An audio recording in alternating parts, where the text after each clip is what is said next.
Hello बच्चों, चलिए प्रश्न को पढ़कर समझते हैं। ZW ZZ प्रकार के लिंग निर्धारण के संबंध में क्या गलत है? हमें चार विकल्प दिए हैं।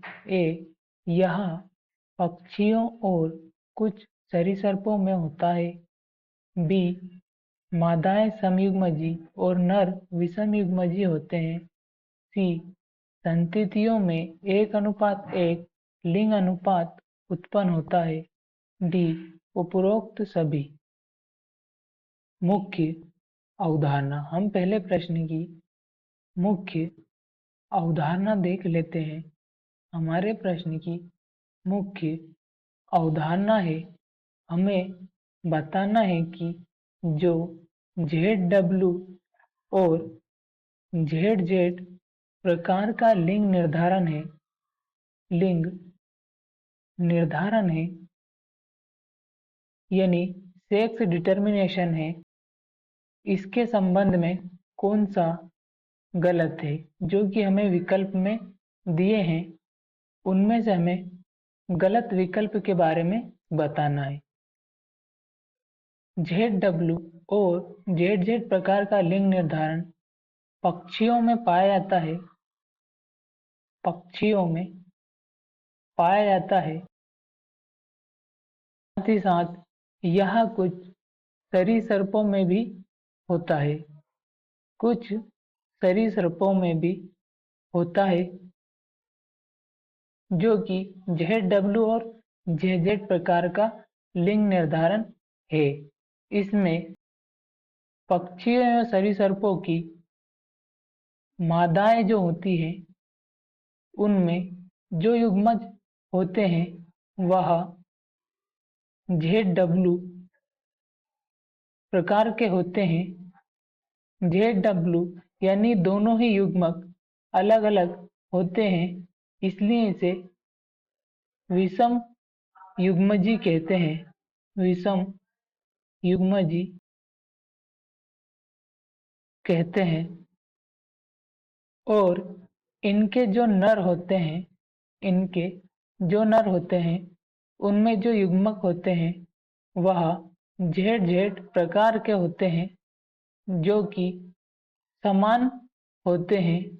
दोनों ही युग्मक समान होते हैं, इसलिए इसे समयुग्मजी कहते हैं।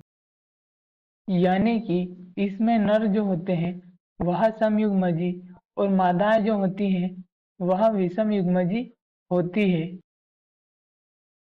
इनका जब संकरण कराते हैं तो मादा से ZW प्रकार के युग्मक,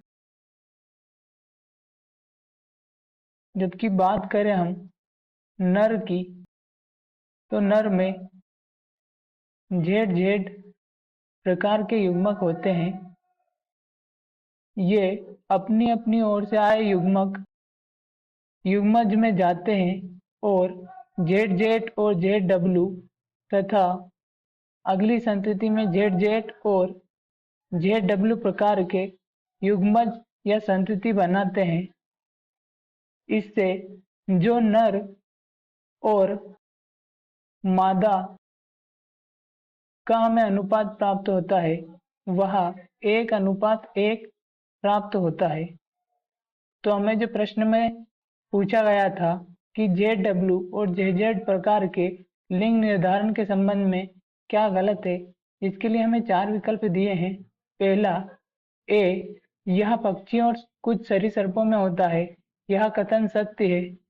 विकल्प बी में दिया है, मादाएं समयुग्मजी और नर विषमयुग्मजी होते हैं, यह कथन गलत है, क्योंकि इसमें जो मादाएं होती है वह विषमयुग्मजी और नर जो होते हैं वह समयुग्मजी होते हैं।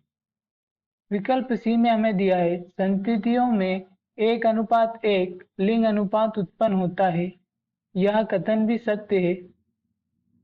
विकल्प डी में दिया है, उपरोक्त सभी, यह कथन गलत है, क्योंकि हमें प्रश्न में गलत कथन पूछा है, तो हमारा गलत कथन विकल्प बी होगा।